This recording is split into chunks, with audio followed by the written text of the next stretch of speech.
कर्जमाफ करून दिवाळीला शेतकऱ्यांचं तोंड गोड करणार असल्याचा सरकारचा दावा फोल ठरलाय। दिवाळी झाल्यानंतरही कर्ज माफ झालेल्या शेतकऱ्यांच्या बँक खात्यात पैसे जमा झालेले नसल्याचंच पुढे आलंय। मुख्यमंत्र्यांसह सर्व पालकमंत्र्यांनी आपापल्या जिल्ह्यांमध्ये कर्जमाफ झालेल्या शेतकऱ्यांना माफीचं प्रमाणपत्र देण्याचा मोठा सोहळा केला। यावेळी सोमवारपासून कर्जमाफीची रक्कम सुरळीत जमा होणार असल्याचा विश्वास मुख्यमंत्र्यांनी व्यक्त केला। मात्र आजचा दिवस उलटला तरी शेतकऱ्यांच्या खात्यात पैसे जमा झालेले नसल्याचंच पुढे आलंय। त्यामुळे विदर्भ आणि मराठवाड्यातल्या शेतकऱ्यांचा हिरमोड झाला। यावर विरोधकांनी पुन्हा सरकारला लक्ष्य केलंय तर सलगच्या सुट्ट्यांमुळे रक्कम जमा होण्यास उशीर झाल्याचा दावा सहकार मंत्री सुभाष देशमुखांनी केलाय। ज्या याद्या गावागावामध्ये यांनी कर्जमुक्तीच्या संदर्भातल्या लावल्या त्या इंग्रजीमध्ये लावल्या की तिथल्या गावातल्या शेतकऱ्याला ते वाचता येऊ नये यासाठी पूर्णपणानं कर्जमाफीची ही घोषणा फसवी आहे। हे येणाऱ्या काळामध्ये स्पष्ट होणार आहे। 5 दिवस झालं कुणाच्याही खात्यावर 1 रुपया नाही आणि बीड जिल्ह्यामधल्या तर एकाही शेतकऱ्याच्या नावानं 1 रुपया सुद्धा आणखीन आलेला नाही। मला असं वाटतंय की त्यांच्या मागणी बरोबर आहे, 1 दिवसाचं व्याज बुडतंय हे बरोबर आहे। एखादा दिवस यायला उशीर झाला तर मला असं वाटतं की राज्यातल्या सर्व बँकेने याचा नीट विचार केला पाहिजे। जे 2009 पासूनचं बुडीत कर्ज होतं ते कर्ज वसूल होत नव्हतं, त्यासाठी राज्य सरकारच्या माध्यमातून आपलं वसूल करण्याने दिलेली मदत आहे आणि शेतकऱ्यांना दिलासा द्यायचा। शेतकऱ्यांच्या हितासाठी बँकेनेही पुढाकार घ्यायला पाहिजे, राज्य सरकारसुद्धा त्याच्यासाठी पुढाकार घेतं आहे, पण फार कुठल्याही गोष्टी ताणत बसू नये असं मला वाटतं। सरकारकडून करण्यात आलेल्या कर्जमाफीच्या यादीत मराठवाड्यातील 16,53,397 शेतकऱ्यांचा समावेश आहे।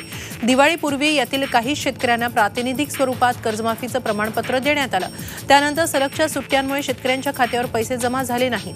मात्र येत्या 2 दिवसात संबंधित बँकांच्या माध्यमातून शेतकऱ्यांच्या खात्यावर पैसे जमा होतील असं प्रशासनाकडून सांगण्यात येत आहे। ज्या शेतकऱ्यांना कर्जमाफी मिळाली आहे त्यांची नावं सुद्धा शासनाच्या संकेतस्थळावर टाकण्यात येतील असंही सांगण्यात येत आहे। सोमवार असला तरी अजूनही शेतकऱ्यांच्या खात्यावर पैसे जमा झालेले नाही आहेत, मात्र लवकरच होतील असंही सांगण्यात येत आहे। घोषणेनंतरही पैसे जमा न झाल्यानं शेतकरी मात्र अजूनही चिंतेतच आहे। शेतकरी कर्जमाफी, 24 तास वीज पुरवठा, पीक विम्याचं वाटप या मागण्यांसाठी राष्ट्रवादी काँग्रेसनं विरोधी पक्षनेते धनंजय मुंडे यांच्या नेतृत्वाखाली जिल्हाधिकारी कार्यालयावर महामोर्चा काढला। मोर्चातील शेतकरी आणि कार्यकर्त्यांची उपस्थिती सरकार विरुद्धचा रोष दाखवणारी होती। हजारो कार्यकर्त्यांनी सरकार विरोधी घोषणा देत बीड शहर दणाणून सोडलं। जिल्हाभरातून शेकडो वाहनांमधून शेतकरी कार्यकर्ते हजारोंच्या संख्येनं सहभागी झाले होते। आंबेडकर पुतळा ते जिल्हाधिकारी कार्यालय असा हा मोर्चा रवाना झाला। राष्ट्रवादीचे झेंडे घेतलेले लोक, सरकार विरोधी घोषणा यामुळे मोर्चाकडे बीडकरांचं लक्ष वेधलं गेलं। सोयाबीनच्या खरेदीची घोषणा होऊनही प्रत्यक्षात मात्र बाजार समित्यांमध्ये सोयाबीन खरेदी केंद्र सुरू न झाल्यानं परिणामी शेतकऱ्यांची लूट होतीये। व्यापारी मनमानी दरानं सोयाबीनची खरेदी करत असल्याचा आरोप करत यवतमाळच्या शेतकऱ्यांनी चक्काजाम आंदोलन केलं। युवा शेतकरी संघर्ष समितीच्या नेतृत्वात शेतकऱ्यांनी यवतमाळ अमरावती मार्ग रोखून धरला। शेतकरी प्रचंड अडचणीत असतानाही अद्याप सोयाबीन खरेदीला सुरुवात झालेली नाही। कुठेही खरेदी केंद्र नाही, त्यामुळे 3,050 रुपये हमीभाव असतानाही शेतकऱ्यांना नाईलाजास्तव व्यापाऱ्यांना पडेल भावात सोयाबीन विकावं लागतोय। दिवाळीपूर्वी शेतकऱ्यांची सुरू झालेली लूट अजूनही सुरूच असल्यानं शेतकरी नागवला जातोय असा आरोप करत संतप्त शेतकऱ्यांनी सोयाबीन खरेदी सुरू करण्याच्या मागणीसाठी चक्काजाम आंदोलन केलं। घातक कीटकनाशकं शेतकऱ्यांपर्यंत पोहोचू नयेत म्हणूनच कठोर कायदे करण्यात आले आहेत। जर अशी कीटकनाशकं शेतकऱ्यांपर्यंत पोहोचत असतील तर याला केंद्रीय कृषी मंत्रालय जबाबदार आहे असा आरोप राष्ट्रवादीचे अध्यक्ष शरद पवार यांनी केलाय। दिल्लीत एक स्वतंत्र संस्था कीटकनाशक प्रमाणित करण्याचं काम करते। अप्रमाणित कीटकनाशकं शेतकऱ्यांपर्यंत पोहोचत असतील तर याला 100% केंद्रीय कृषी मंत्रालयाचाच दोष आहे असंही पवार यांनी म्हटलंय। ते नागपूरमध्ये पत्रकारांशी बोलत होते। गेल्या काही दिवसात विषारी कीटकनाशकांच्या फवारणीनंतर यवतमाळमध्ये शेतकऱ्यांच्या मृत्यूचं सत्र सुरू झालं। त्याचं लोण महाराष्ट्राच्या इतर भागातही पसरलं। आता या प्रकरणी पवारांनी केंद्राकडे बोट दाखवल्यावर काय कारवाई होणार याकडे सर्वांचं लक्ष आहे। आतापर्यंत अशा गोष्टी कधी होत नव्हत्या, पण एकदम या वर्षात 2 वर्षात काय झालं मला समजत नाही। या पद्धतीनं जे अनसर्टिफाईड जे औषधं आहेत ती अवेलेबल झाली आणि त्याची दुर्दैवाने किंमत लोकांना शेतकऱ्यांना द्यावी लागली आणि याला 100% दोष हा कन्सर्न मिनिस्ट्रीचा आहे. कारण हा विषय माझ्या अंडर होता. मी स्वतः 10 वर्ष हा विषय बघत होतो. त्या काळात कधी एकसुद्धा अशी केस होऊ शकली नाही. त्याचं कारण कीटकनाशक जे द्रव्य फवारणीच्यासाठी वापरण्यात आलेली पावडर ही क्लिअर असल्याशिवाय ती आम्ही वापरून देत नव्हतो. जर कोणी हा प्रयत्न केला तर त्याच्याविरुद्ध रुथलेस ॲक्शन घेत होतो. बीटी कपाशीवर होत असलेला बोंडअळीचा प्रादुर्भाव पाहता बीटी बियाणाची गुणवत्ता घसरली असून या बियाणाला हायब्रिडचा दर्जा देण्याचा विचार सरकार करत आहे. त्यामुळे बीटी बियाणाच्या किमती कमी होण्यास मदत होणार असल्याचं कृषी मंत्री भाऊसाहेब फुंडकर यांनी झी24 तासशी बोलताना सांगितलं. गेल्या काही वर्षात बीटी कपाशीवर बोंडअळीचा मोठ्या प्रमाणात प्रादुर्भाव होत असल्यामुळे शेतकरी हैराण झाले आहेत. या पार्श्वभूमीवर सरकार बीटीचा दर्जा कमी करण्याचा विचार करत आहे. 2002 मध्ये भारतात बीटी कपाशीच्या लागवडीला सुरुवात झाली. त्यानंतर 2-4 वर्षातच त्यावर बोंडअळीचा प्रादुर्भाव दिसू लागला. हे प्रमाण आता वाढलंय. ऐन दिवाळीच्या तोंडावर राज्यभरात कोसळलेल्या परतीच्या पावसाचे परिणाम आता भाजीपाल्याच्या दरावर होऊ लागले आहेत. भाजीपाल्याच्या दरात सरासरी 25% वाढ झाली आहे. सलगच्या पावसानं भाजीपाल्याचं मोठं नुकसान झालंय. वाशी PMCमध्ये रोज 650 ते 700 गाड्यांची आवक होते, पण गेल्या काही दिवसात आवक 500 ते 550 गाड्यांवर आलेली आहे. आवक घटल्यानं भावही कडाडले आहेत. परतीच्या पावसामुळे नाशिक जिल्ह्यातील शेतीमालाचंही प्रचंड नुकसान झालं. शेतातच भाजीपाला खराब झाल्यानं बाजारपेठेतील भाजीपाल्याची आवक मंदावली आहे. पर्यायानं भाजीपाल्याचे भाव वाढले आहेत. कोथिंबीरची जुडी 100 ते 150 रुपये दरानं विकली जाते. कारलं 40 रुपये, गिलके दोडके 50 रुपये, वांगी 60 रुपये, काकडी टोमॅटो 30 ते 40 रुपये या दरानं विकली जाते. पुढील 8 दिवस बाजारपेठ सुरळीत होण्यास वेळ लागणार आहे. तोपर्यंत ग्राहकांना चढ्या दरानं भाजीपाला विकत घ्यावा लागणार आहे. पुण्यातही सर्व प्रकारच्या भाज्यांचे भाव दुपटीपेक्षा जास्त झालेत. बाजारात मालाची आवक कमी झाल्यानं भाव वाढलेत. पालेभाज्यांची गड्डी 80 रुपये, कांदा 40 रुपये किलो, कोबी 100 रुपये किलो, तर फळभाज्या 80 ते 100 रुपये किलो एवढे दरानं विकल्या जात आहेत. दिवाळीच्या 4 दिवसांच्या सुट्टीनंतर कांद्याचे लिलाव सुरू होताच कांद्याच्या दरात वाढ झाल्याचं बघायला मिळालं. जिल्ह्यातील सर्वच बाजार समित्यांमध्ये उन्हाळी आणि नव्यानं बाजारात आलेल्या लाल कांद्याला चांगला भाव मिळाला. मनमाड बाजार समितीमध्ये उन्हाळी कांद्याला जास्तीत जास्त 3100 तर सरासरी 2500 रुपये दर मिळाला. सध्या नवीन लाल कांदा बाजारात विक्रीला येतोय. मनमाडमध्ये याच लाल कांद्याला जास्तीत जास्त 2500 तर सरासरी 1850 रुपयांचा दर मिळाला. गेल्या आठवड्याच्या तुलनेत सरासरी दरात 250 रुपयांची वाढ झाली.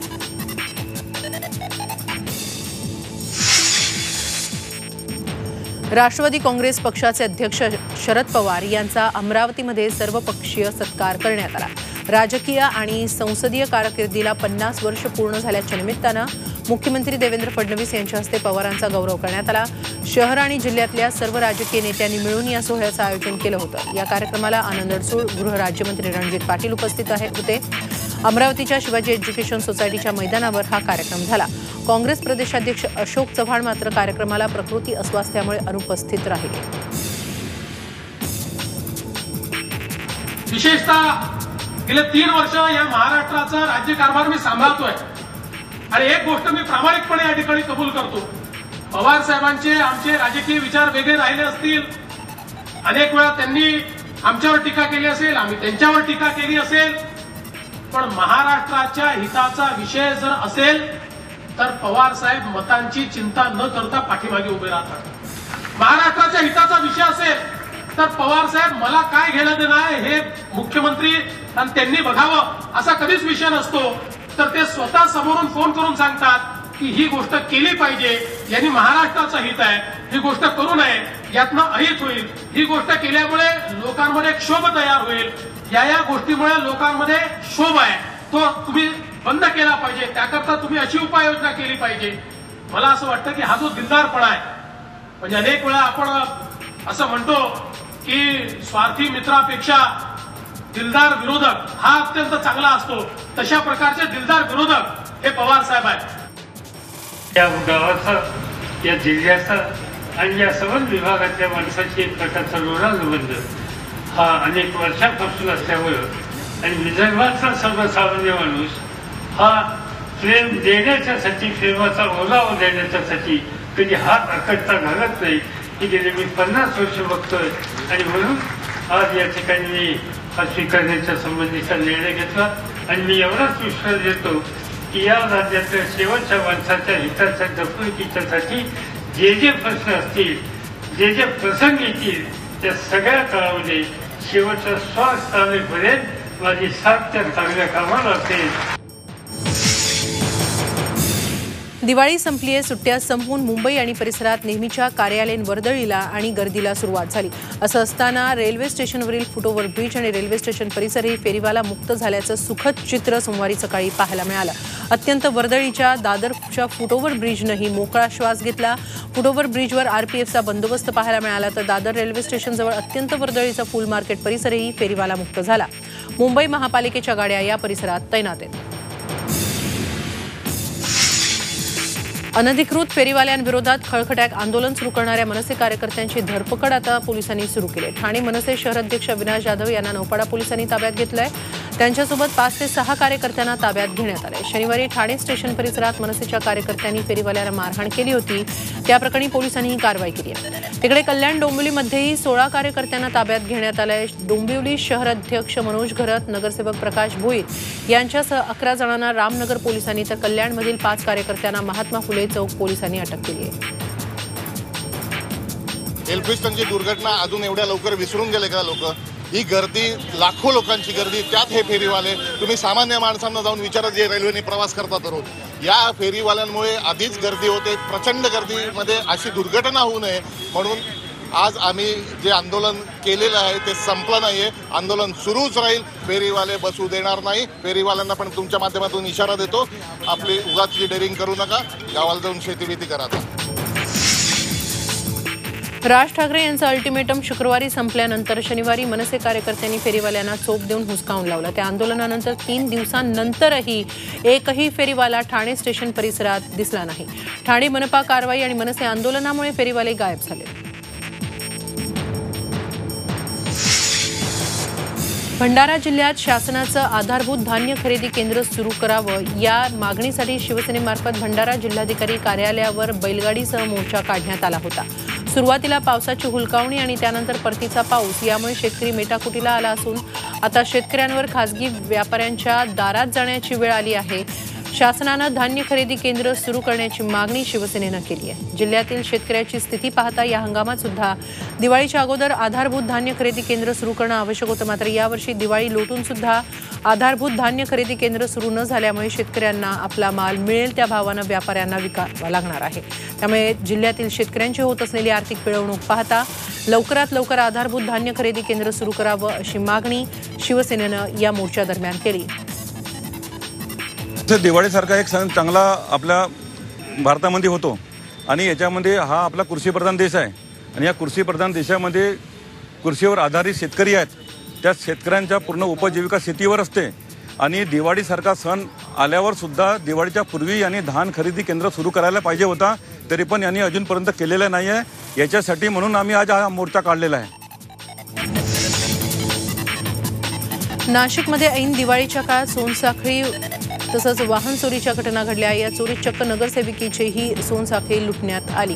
लक्ष्मीपूजनाच्या दिवशी सत्ताधारी भाजपच्या नगरसेविका वर्षा भालेराव यांच्या गळ्यातील 1 तोळ्याचं सोन्याचं पेंडल चोरट्यानं लंपास केलं. या प्रकरणी गंगापूर रोड पोलीस ठाण्यामध्ये गुन्हा दाखल करण्यात आला. लक्ष्मीपूजनासाठी झाडू आणि पूजेचं साहित्य खरेदी करण्यासाठी भालेराव घराबाहेर पडल्या होत्या तेव्हा त्यांच्यावर पाळत ठेवून सोनसाखळी चोरानं त्यांच्या गळ्यातील सोनसाखळी खेचली. नगरसेविकेनं आरडाओरड करत प्रतिकार केला असता सोनसाखळी चोरानं तिथून पळ काढला. या झटापटीत भालेराव यांच्या गळ्यातील 1 तोळा वजनाचं पेंडल चोरट्याच्या हाती लागलं. सीसीटीव्हीमध्ये ही घटना कैद झाली आहे. गृह खातं सांभाळणाऱ्या मुख्यमंत्री देवेंद्र फडणवीस यांनी नाशिक दत्तक घेतलंय. मात्र त्यांच्या दत्तक शहरात भाजपच्याच नगरसेविका सुरक्षित नाहीत. तिथे सर्वसामान्य महिला कशा सुरक्षित राहतील असा सवाल आता उपस्थित केला जातोय. चंद्रपूर जिल्ह्यातील वाहनगावमध्ये ग्रामस्थांनी दारू विक्री सुरू करण्याचा केलेला प्रयत्न पोलिसांनी हाणून पाडला. चिमूर तालुक्यातील वाहनगावमध्ये अवैध दारू विक्रीचा नागरिकांना मोठा त्रास आहे. चंद्रपूर जिल्ह्यात दारूबंदी असतानाही या ठिकाणी मोठ्या प्रमाणात दारू मिळत असल्याचा गावकऱ्यांचा आरोप होता. त्यामुळेच काही ग्रामस्थांनी 2 सप्टेंबरला एक ठराव करून गावात दारू विक्री सुरू करण्याचा निर्णय घेतला होता. चंद्रपूर जिल्ह्यात दारूबंदी कशी अयशस्वी झाली आहे हे दाखवण्यासाठी ग्रामस्थांनी अशा प्रकारचा ठराव करून प्रशासनाच्या डोळ्यात अंजन घातलं होतं आणि या ठरावाप्रमाणे गावकऱ्यांनी दारू विक्रीचा बोर्ड लावला. मात्र यावेळी पोलिसांनी गावात दाखल होत बोर्ड जप्त केला. गडचिरोलीच्या भामरागड तालुक्यातील मल्लेमपोडूला 2009 साली चकमकीत शहीद झालेल्या 17 जवानांना उडान फाउंडेशनकडून श्रद्धांजली वाहण्यात आली. पोलीस शहीद दिनानिमित्त शहीदांसाठी एक दिवा ही संकल्पना राबवण्यात आली.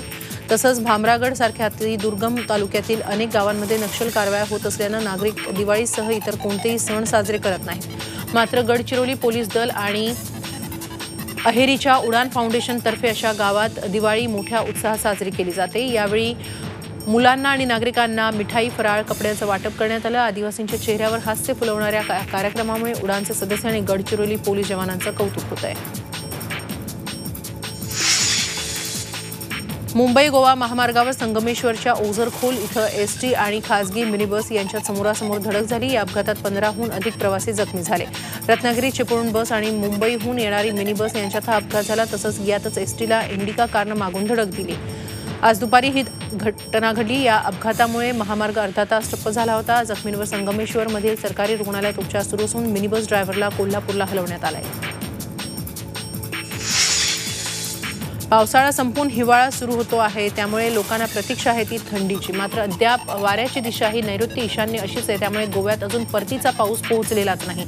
शिवाय उत्तरेहून सुटणारा गार वाराही मिळालेला नाही. एकूणच ऋतुचक्रातच आमूलाग्र बदल व्हावा अशी परिस्थिती असून वेळेवर मान्सूनचं आगमन, वेळेवर मान्सूनचं परतणं आणि वेळेवर देशातून हटणं या गोष्टी तर अलीकडील 8 वर्षात झालेल्याच नाहीत. गोव्यात 1 जूनला होणारं पावसाचं आगमन 8 जून नंतर होत आहे, तर 1 सप्टेंबरला राजस्थानहून परतणारा पाऊस आता 15 सप्टेंबर नंतर परतीचा प्रवास सुरू करतोय. त्यामुळे तो गोव्यातही उशिरा पोहोचतो आणि देशातून पूर्णपणे हटण्यासाठीही विलंब लागतो. त्यामुळे ऑक्टोबर महिना संपायला आला तरी हिवाळा लागल्याच्या खाणा खुणाही दिसत नाहीत. हे सर्व मान्सून पुढे न सरकल्यामुळे होत असल्याचा हवामान खात्याचा निष्कर्ष आहे. कुर्ला इथं 17 ऑक्टोबरला अल्पवयीन मुलीवर इम्रान नावाच्या आरोपीनं धारदार शस्त्रानं हल्ला केला. इम्रानला शनिवारी न्यायालयाच्या आदेशानं पुन्हा अटक करून त्याच्यावर मारहाण करणे आणि बाल अत्याचार कायद्यानं गुन्हा दाखल करत न्यायालयात हजर केलं असता 25 तारखेपर्यंत पोलीस कोठडी सुनावण्यात आली आहे. आरोपी इम्रानला वाचवण्यासाठी कोण कार्यरत होता याचा शोध घेणं ही महत्त्वाचं आहे आणि तक्रार नोंदवायला टाळाटाळ करणाऱ्या आणि जुजबी कलम लावणाऱ्या पोलीस अधिकाऱ्यावर कारवाई व्हावी यासाठी आता मागणी होते आहे.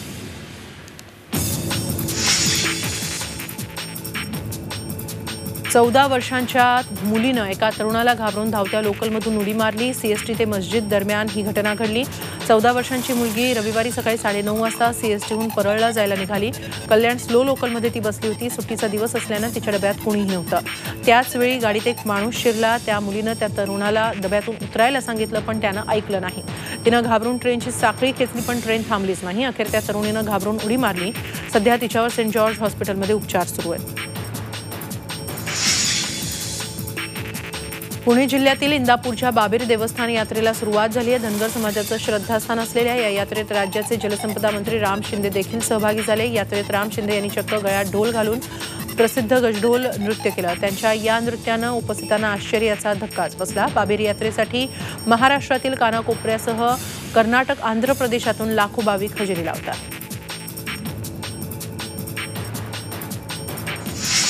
पिंपरी चिंचवड शहरात डेंग्यूचं थैमान सुरूच आहे. ऑक्टोबर महिन्यात अवघ्या 18 दिवसात डेंग्यूचे 92 रुग्ण आढळले. सध्या स्वाईन फ्लू कमी झाला असून डेंग्यूनं रुग्णांची संख्या वाढते आहे.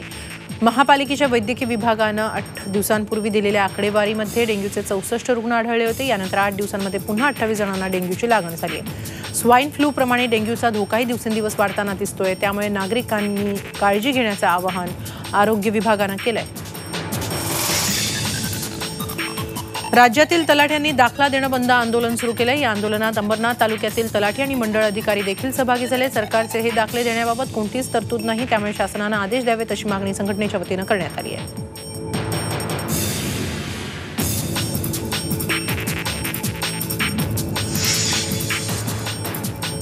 श्रीलंकेविरुद्धच्या टेस्ट सिरीजसाठी टीम इंडियाची घोषणा करण्यात आली आहे. या टीममध्ये मोहम्मद शमी आणि मुरली विजयचा कमबॅक झालाय, तर अजिंक्य रहाणेकडे व्हाईस कॅप्टन्सीची धुरा देण्यात आली आहे. आर अश्विन आणि रवींद्र जाडेजाला ऑस्ट्रेलिया आणि न्यूझीलंड विरुद्धच्या वनडे सिरीजसाठी विश्रांती दिल्यानंतर त्यांचा टेस्ट टीममध्ये पुन्हा समावेश करण्यात आला आहे. श्रीलंकेविरुद्धच्या टेस्ट सिरीजला 16 नोव्हेंबरपासून सुरुवात होईल, तर न्यूझीलंड विरुद्धच्या T20साठी ही टीम जाहीर करण्यात आली. या टीममध्ये मुंबईकर, श्रेयस अय्यर आणि मोहम्मद सिराज या 2 नव्या चेहऱ्यांना संधी देण्यात आली आहे.